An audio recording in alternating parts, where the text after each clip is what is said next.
What's going on, everybody? This Afro Think Tank. Apparently, Washington, D.C. has a socialist candidate running for office. I'm all for it.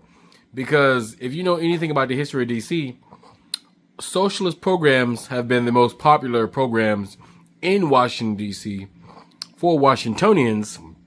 And we have championed those mayors and those congressmen who have promoted those programs, right? We used to have a mayor called Marion Barry.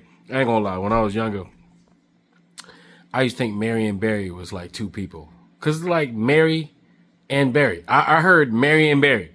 I heard two people. I legitimately thought there were two people running Washington D.C. and they were doing a great job. All right, but we currently apparently listen. I'm be honest. I'm be real honest. Super honest. I don't even know what this person looked like. Never heard of him. It's just another guy from Washington, D.C. say this socialist individual is running. And it's because I know that socialist policies, if held in check, are beneficial to the average individual. I'm always in support of socialist policies when they only when they benefit the regular individual who's not a rich millionaire or billionaire. All right. And apparently we got one of those. So now I got to do some more research because our Washington, D.C. mayors have been doing a pretty good job over the last couple of decades. I do have complaints, but they're normal, regular complaints. But for the most part, they've been doing pretty good. But the only way to advance is to get one that's a little bit more progressive. Okay.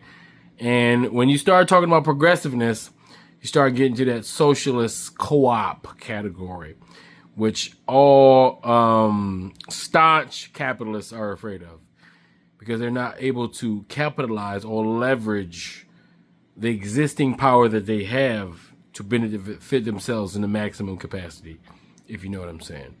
Because the level of equality is too much for these rich individuals to handle. They can't do that, right?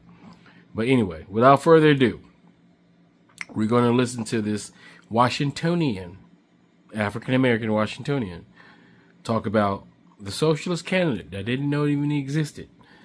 Like, I guess that's just a wave of the future. I mean, honestly, the generation underneath us, the younger generation, have a completely different mindset from my generation and the generation that brought along my generation. Like this whole Cold War posture that we have going on is not going to exist once the generation below me takes power. Because listen, the generation below me is completely different from the people that's in power right now. It's a totally different world. America would be a totally different place.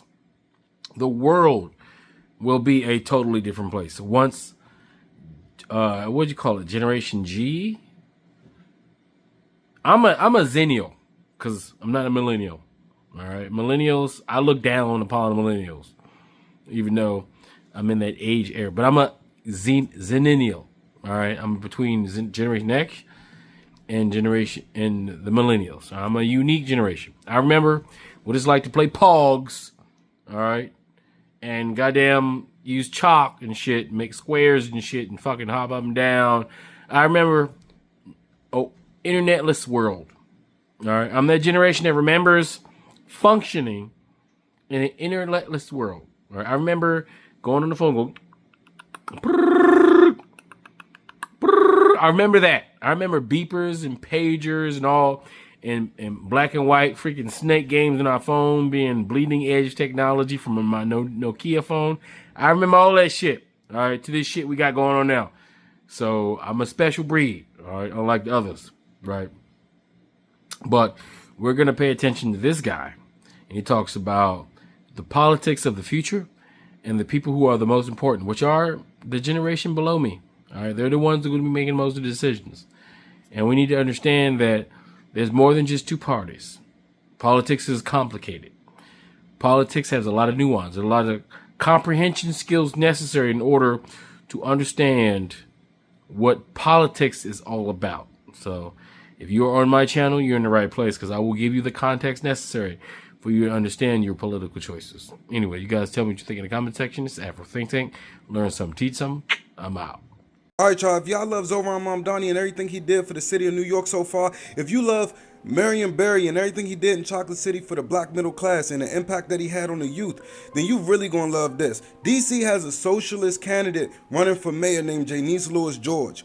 And not only is she a socialist, but she's from the city. She's been a council member, and the number one thing that she said was she's seen the way that the budget is allocated and the funds that are available for the city, and it's not that the city can't help, it's that they're not helping. She's also talked about the fact that this is a monumental election coming up in November for DC. Not only is it just a new mayor, it's a new council, and it's a new Congress member. I was able to attend a couple of her events, and she talked about how DC is per capita most gentrified city in all of the United States, and how more black people have been displaced out of DC than any other state in America. And we know that this is the place where DC had the best middle class for black people, and they owned the most homes. And all of these people, they had programs in place so that people could keep their homes, and they pushed them out to PG County, Charles County, Montgomery County. She talked about her plans for more affordable housing. She could say it better than I can, so y'all gonna have to come out to an event and listen to her speak. She talked about getting free child care for the children that's not yet in grade school, and even if she can't get free child care, she said it shouldn't cost more than 7% of your income per year. That means if you're making $100,000 a year, it shouldn't cost more than $7,000 a year. She talked about DC public schools. She talked about the librarians. She talked about funding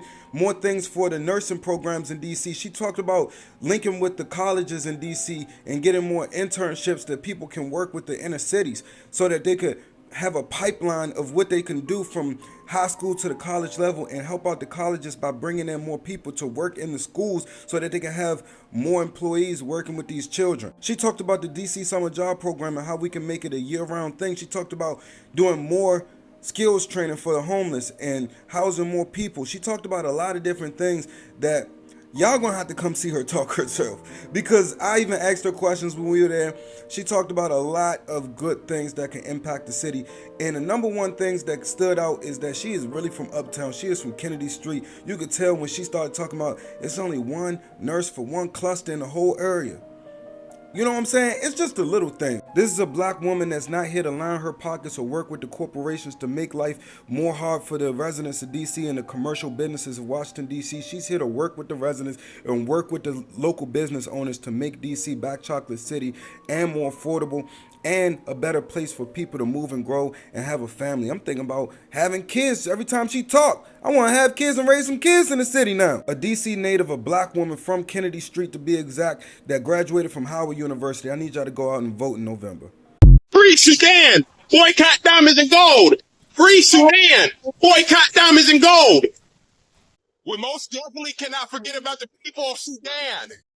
Thanks for watching Afro Think Tank. Don't forget to like, share, and subscribe. And follow me on Substack and Patreon for more content. Remember, it's Pan-Africanism or nothing.